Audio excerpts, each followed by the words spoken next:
What is up, everybody? This is your guy Kalai, and welcome back to Budget Buys with a little side of DIY. And today I'm going to be talking about this set of resin molds that I recently picked up on Amazon. Now, some of you have probably already figured out what these are for, but for those who haven't, these are for making your own custom mechanical keyboard keycaps. And I mainly picked these up due to the fact that I have some reviews of low-cost mechanical keyboards in the works, and I thought it would be fun to make my own caps for them. Now, there are multiple sellers for these molds on Amazon, as well as multiple lots, but for this particular batch, I paid a whopping $17 for the lot. And that covers the costs of each of these 5 molds, plus the keycap puller. However, if you just want to buy one of these molds, you're looking at about $5 to $7 a pop. So there is a bit of savings when buying this bulk lot, and that's actually kind of important due to the fact that each of these molds is different and they correspond to different sections of the keyboard, which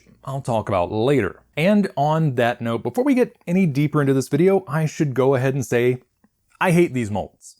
And that's partially due to the fact that I really wanted to love these molds. Like I said, each mold corresponds to a different part of the keyboard, and they've paid so much attention to detail, but they're so poorly designed that they're nigh unusable. And what do I mean by that?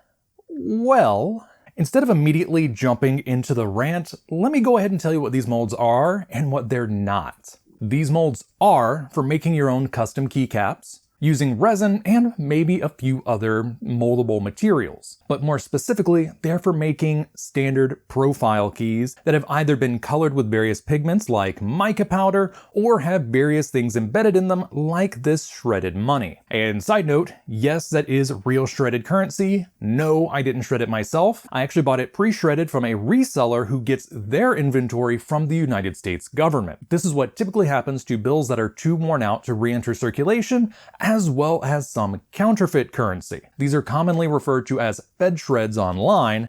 This bag right here cost me about $8 online after shipping and supposedly has about $500 worth of shredded currency inside. That's also the exact same bag that I used to make multiple dice sets with shredded money inside, and I've barely made a dent in it. As for what these molds are not, they're not for the more elaborate sculpted keycaps that you'll find online. Also, one other thing I need to point out is that the caps you make with these molds are going to be for Cherry MX switches as well as their compatibles.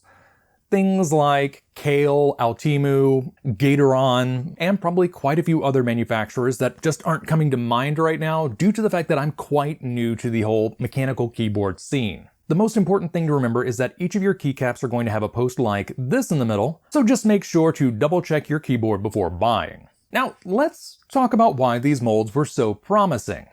Like I said previously, each one of these corresponds to a different segment of the keyboard. And I don't just mean the fact that you'll have larger keys intermixed with the various square-shaped keys. If I recall correctly, this is going to be your Alt key, whereas this mold is going to have what I believe to be your caps lock key. But of course, like I hinted at, the differences don't stop there, because each set of these square keys also has its own profile. These molds were designed with ergonomic keycaps in mind. So you'll be able to make a set of caps for keyboards like this little 60 key model here, which, if you look at the side, has a different profile for each row of keys.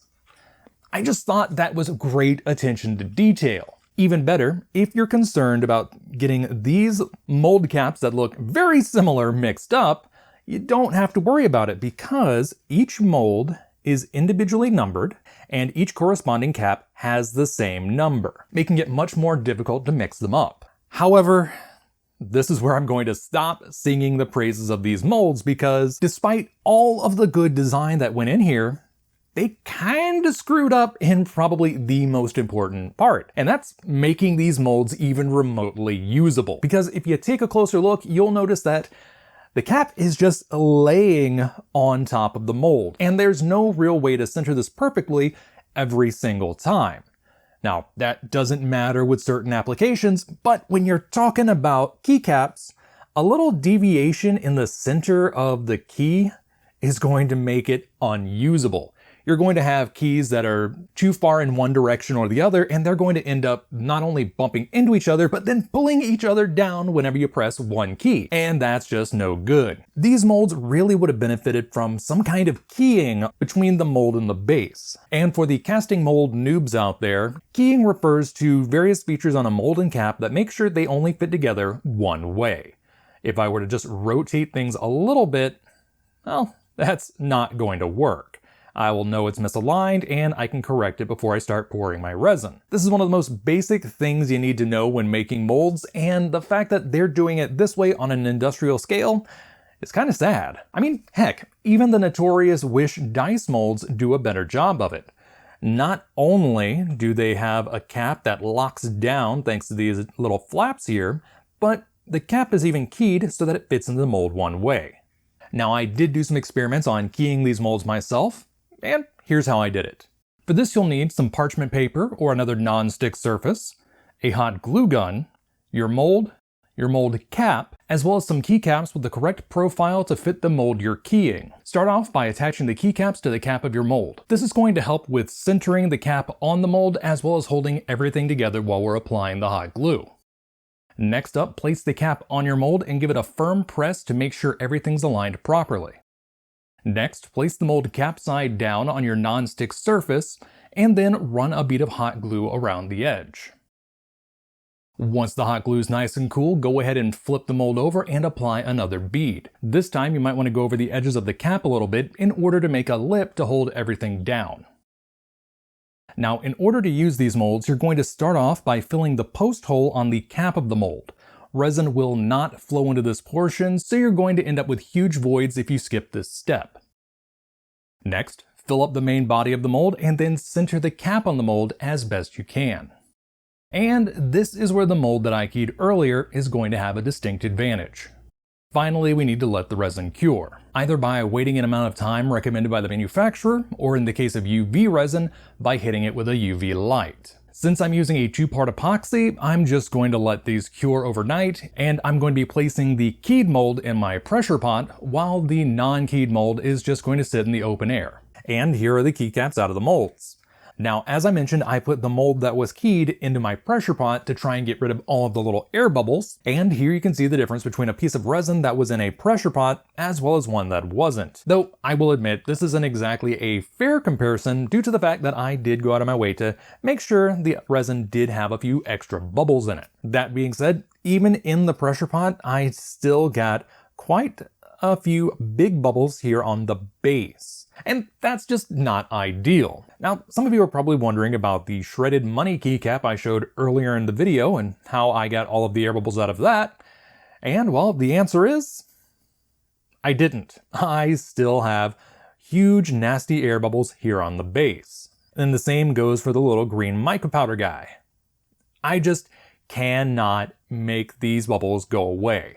And before anybody in the comments mentions the pipette method, which is where you take a plastic pipette, cut the end off, and then use it as a funnel/reservoir in one of your molds, I'm gonna go ahead and say I've already tried that. And the end result was the same, mainly due to the way these molds are designed. Because as you can see, there is no barrier between each individual key, so even if I had a pipette sitting right here or right there, all that happened was the excess resin would come down through the pipette and then overflow from one key to the next.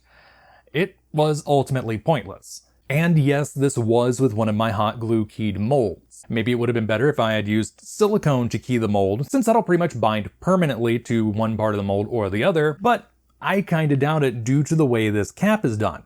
Even if I had a permanent barrier here, I can't really get one in there, so all that would happen is the downward force of the resin would make this bulge a little bit, and then it would just find its way over like any liquid would. All that being said, the fact that I did key that particular mold does mean that I was able to keep the cap as centered as possible, so this key will sit quite well on a keyboard. However, not so much with the one that I just haphazardly slapped the lid on. This one is quite off center, and if I bring in my little keyboard here and slip the cap on, just gonna make sure I have it aligned properly, there we go. It's a little, there we go. It's snug. It's stuck because it's underneath this one. Yeah, that's not a usable key. Click. No click. It's wedged. And that's gonna be fun getting off camera. Let's just move this out of the way. I should mention that this set of keycap molds is made with that particular style of keyboard in mind. Though it may also work with 10 keyless boards, but it will not work with a full-size keyboard. Because I noticed during my testing that while I do have a mold for the Enter key, I don't have a mold for the numpad Enter key. Now these keys are the exact same on the back with those 3 nubs, but they have vastly different profiles. This one has a bias on this axis, whereas this one has a bias on that axis. It's little details like that that show you that while they did put a lot of attention to detail into this mold set, there were a few things that slipped through the cracks. If there is one thing I'm thankful for when it comes to these molds though, is that they've showed me what not to do going forward if I were to design my own set of keycap molds. In fact, I'm kind of leaning that way due to the fact that I really do want to make a few artisanal keys for my keyboards. And heck, I might even make a video about the design process. I do know for a fact that I'm going to make some videos about the end results because I would like to get back into making resin casting and other DIY style videos. So at least something good came of this experiment. But with all of that out of the way, if for some reason you are still interested in getting a set of these molds, I will include an affiliate link for this specific set down in the description below. And until next time, this is your guy, Kalai, signing off.